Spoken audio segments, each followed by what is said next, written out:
Coming up on Network Africa. Troops from neighboring Burundi brace up for M23 rebels from the Democratic Republic of Congo as they move closer. South Sudan leaders map out next stages of fourth extension of election transition period. Plus, authorities in Lagos, Nigeria give street traders 48-hour ultimatum to quit doing business across drainage channels.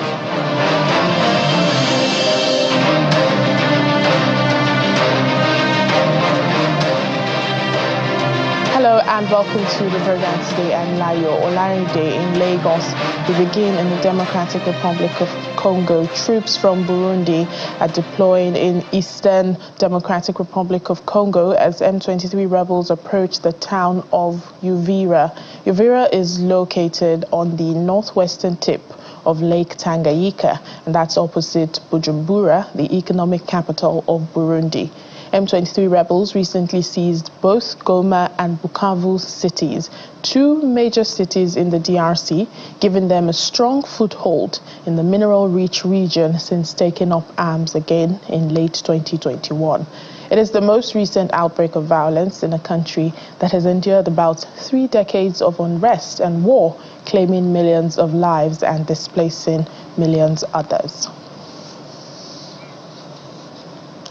Well, Rwanda is condemning the UK's recent sanctions, calling them regrettable after the UK accused the country of supporting M23 rebels in eastern DRC. Rwanda's foreign ministry in a statement says the sanctions do nothing to help the DRC, nor do they contribute to a sustainable political solution to the conflict. The UK Foreign, Commonwealth and Development Office announced several measures, including suspending direct financial aid, except for the poorest Rwandans, halting high-level attendance at government events, and suspending defense cooperation. The US had earlier placed economic sanctions against Rwanda's Minister of State for Regional Integration, James Kabarebe, accusing him of playing a key role in Rwanda's support for the M23 rebels. According to Congo's Prime Minister Judith Tuluka, more than 7,000 people have died in clashes this year alone in the DRC.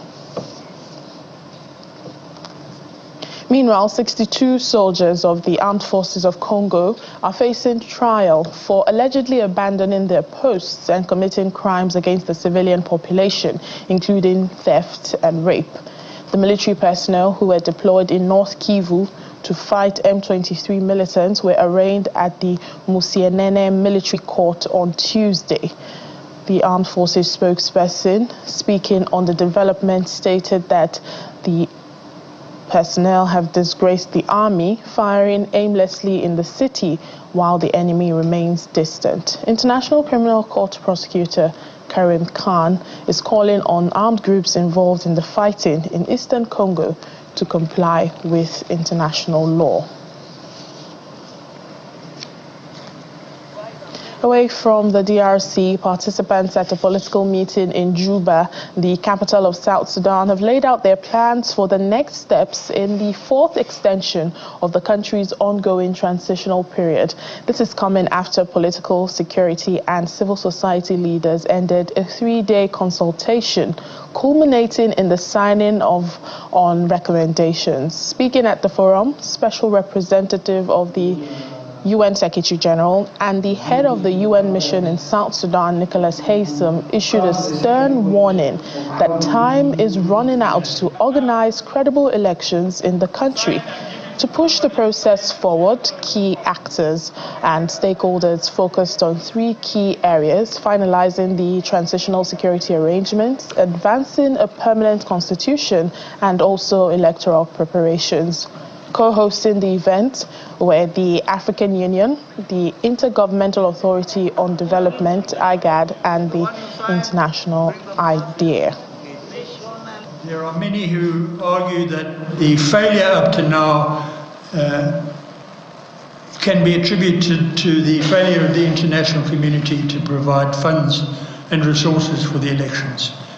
Well, I have to make it absolutely clear. There is not one penny that is coming for these elections if the South Sudanese don't indicate the political will to implement this electoral program. It cannot be, as some of them say to me, that the international community wants elections and democracy more than the South Sudanese. So people will look very closely at the steps which the South Sudanese are taking to demonstrate the political will and the desire to exit the transition that is so behind schedule.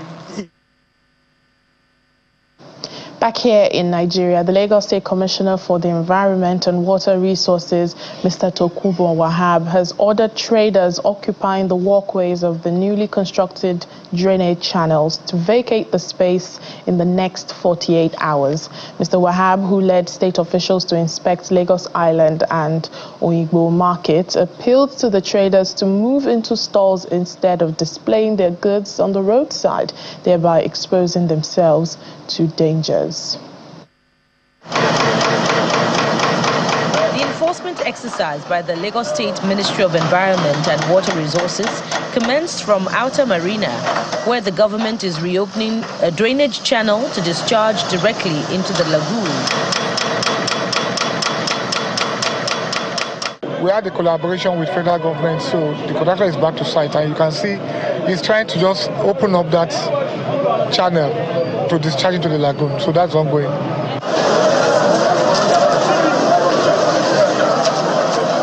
Next stop is the Idumota Market, where the team visits to see the level of compliance by traders who have been asked not to engage in any form of trading activity under the bridge and the drainage path.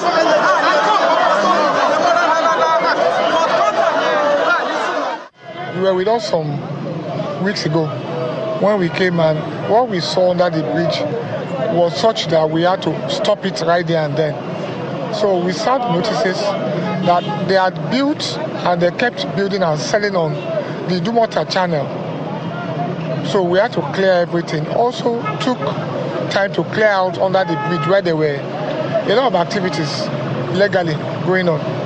So we just get to see the level of what had been done. The team also proceeds to Oyigbo Ultra Modern Market. Some of the traders selling food items have occupied the walkway with their goods, blocking the newly constructed drainage system and also preventing others from utilizing the walkway. The Commissioner for Environment and Water Resources asked the traders to vacate the area.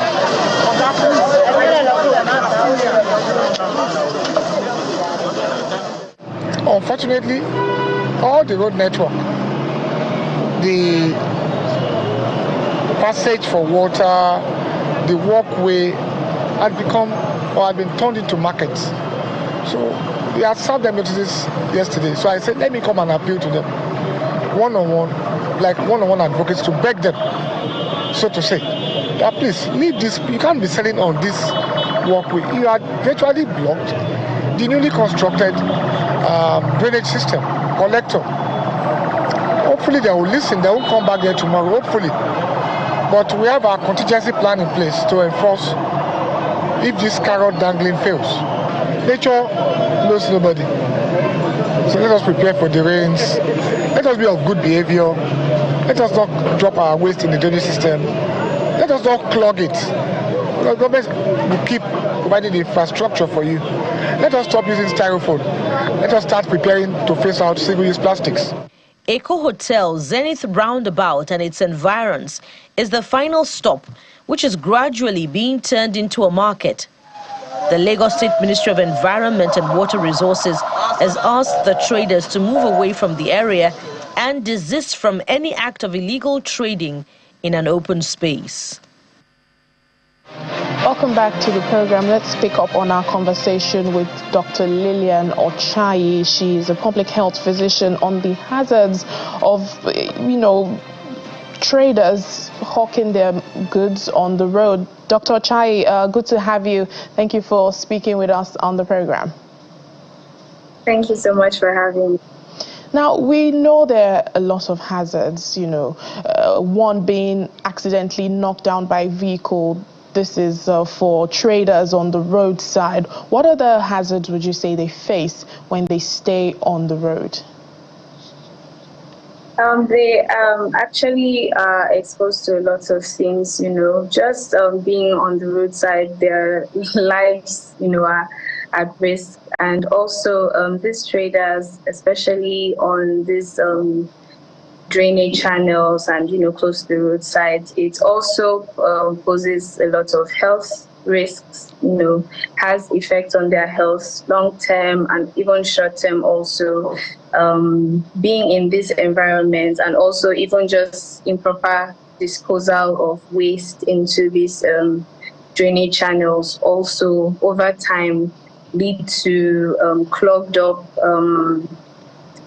drainage channels, that can later cause flooding, and even to their health personally, it can also cause things like, due to chemical pollution, air pollution, things like that, they could lead to respiratory infections, cancers, kidney problems, and even, due to this stagnant water, due to the clogged up channels, it's basically an ideal breeding ground for malaria, mosquito-borne diseases like malaria, dengue fever, and the likes. So definitely, it has its health effect to those that sail in areas like this. Well, this is not the first time this sort of campaign by Lagos State and even other local governments which are trying to move these traders from the roadside. We've witnessed that when they are driven from the roadside, they leave for a while, but usually always come back to that same spot. What is responsible, for this behavior? I think one of that will be some of them feel they've been there for a while, nothing has happened, why should they leave? And then another thing would be difficulties finding where to move to. Some of them are used to these places and they've been there for years. So not having somewhere else to move to can also be a challenge. And, having access to affordable market spaces also can be a challenge. And another thing I think would be, there's high demand for these things, but I also think that the supply is not meeting up to this demand. So there also needs to be more of these designated market areas, that the government needs to create for people to be able to feel, safer and live in these places. Another thing I can think of would be, their customers, they might feel like they've been here.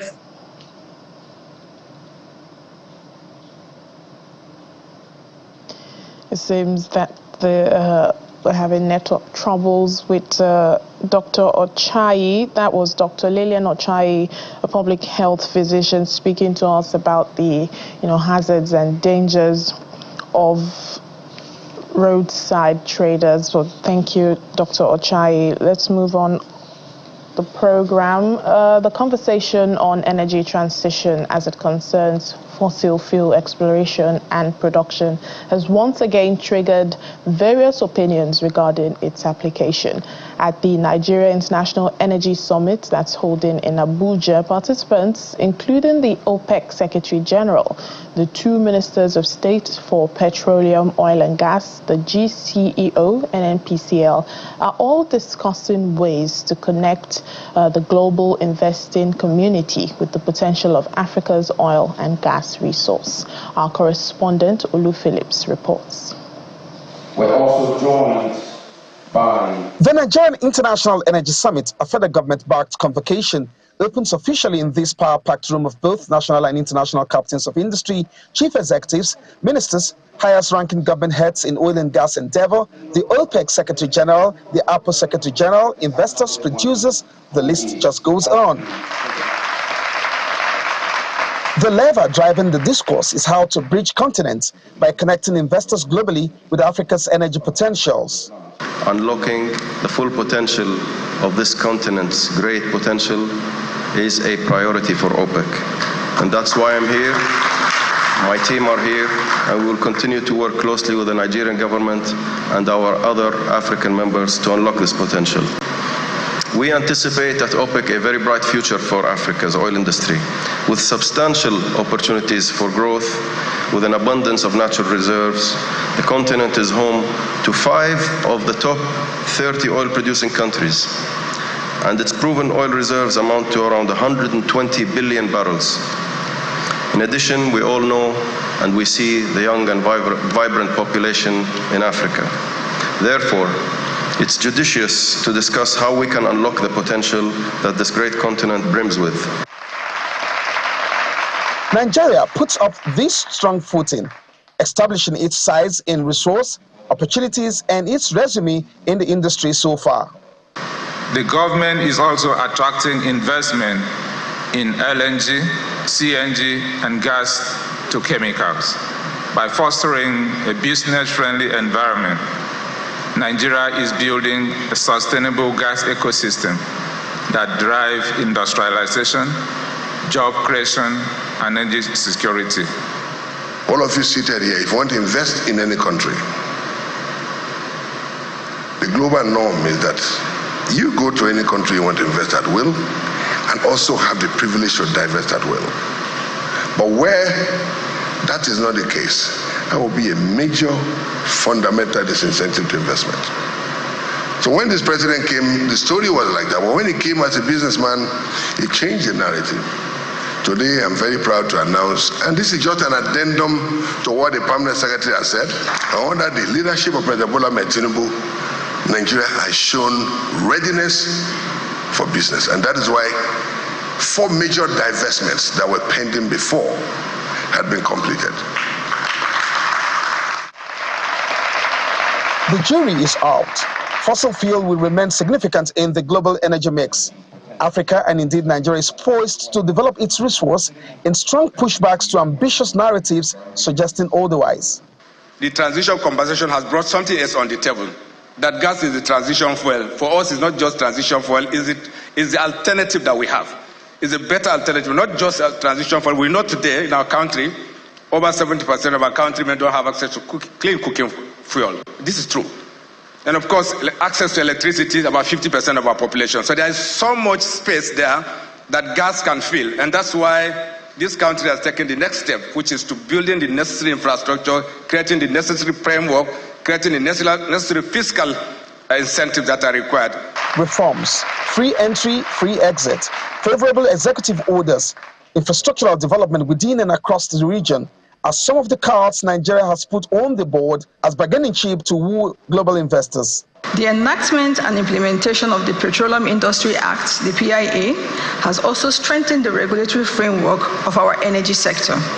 We have successfully repositioned the Nigeria National Petroleum Company, NNPCL, as a fully commercial entity, enhancing efficiency, transparency, and competitiveness. We have also issued far-reaching executive orders that have seen a return of investment into our oil and gas sector. In the upstream sector, we have witnessed increased crude oil production owing to strategic interventions in security, infrastructure development, and investment incentives. Our production has steadily recovered, ensuring that Nigeria remains a key player in the global oil market. 6 minutes and 48 seconds. The president who was represented here says that you can do investment in Nigeria, you can bring your money into the oil and gas sector in Nigeria, and you have a free exit. What's more, into the transition story, Nigeria is also introducing a hydrogen development agenda, which will also help scale up very massively the investment drive Nigeria is putting forward at this international conference.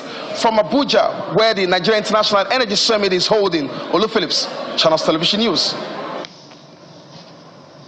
In order to improve food security and economic empowerment, the United Nations Women, in collaboration with the Bayelsa State Government of Nigeria and the FACE Initiative, have established the Bayelsa Food Hub and graduated beneficiaries from an extensive training program in food processing and business management. Furthermore, 300 rural women farmers were provided with enhanced cassava stem sand fertilizers to enhance agricultural productivity.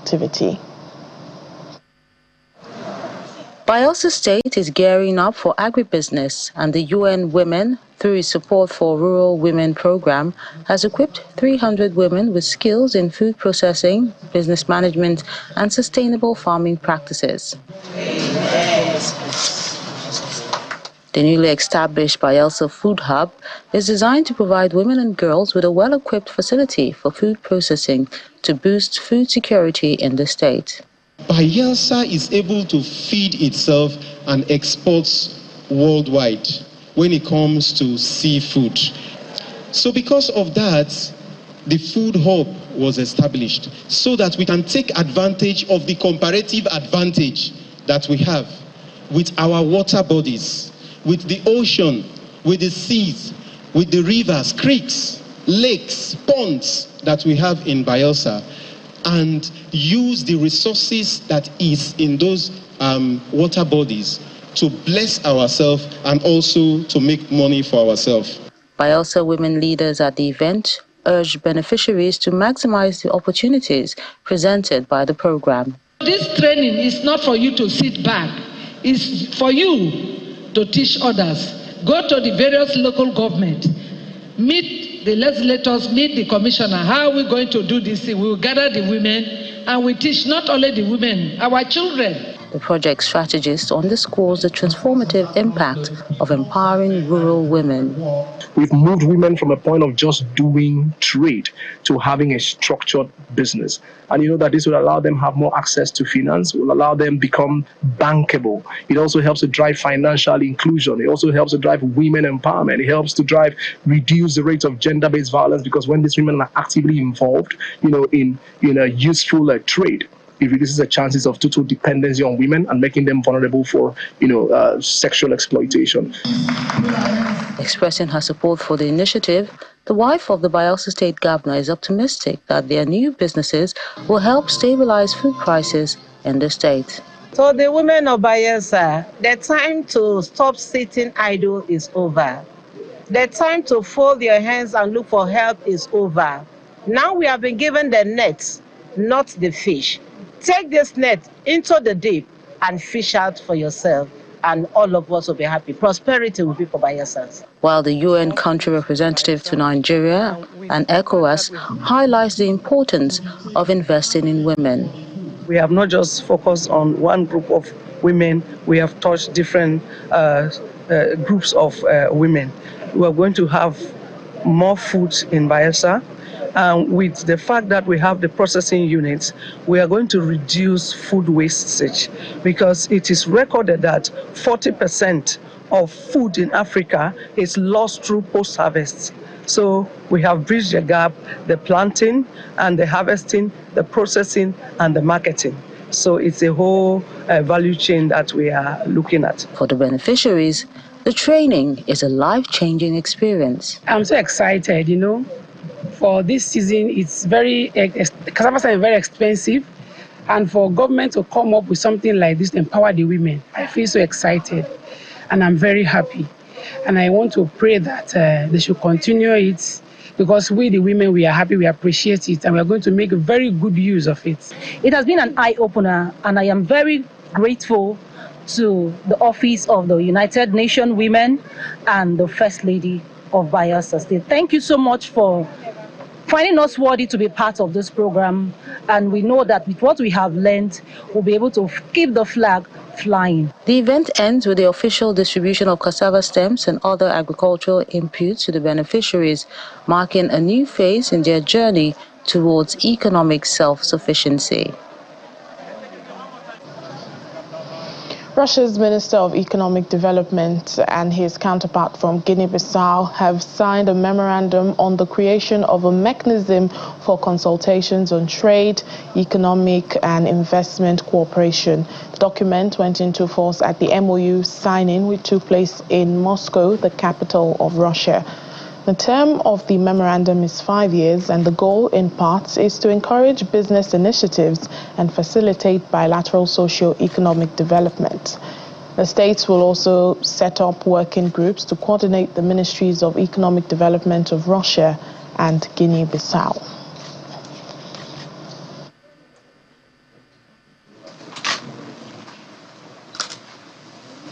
And that's it on the program for today. Thank you for watching.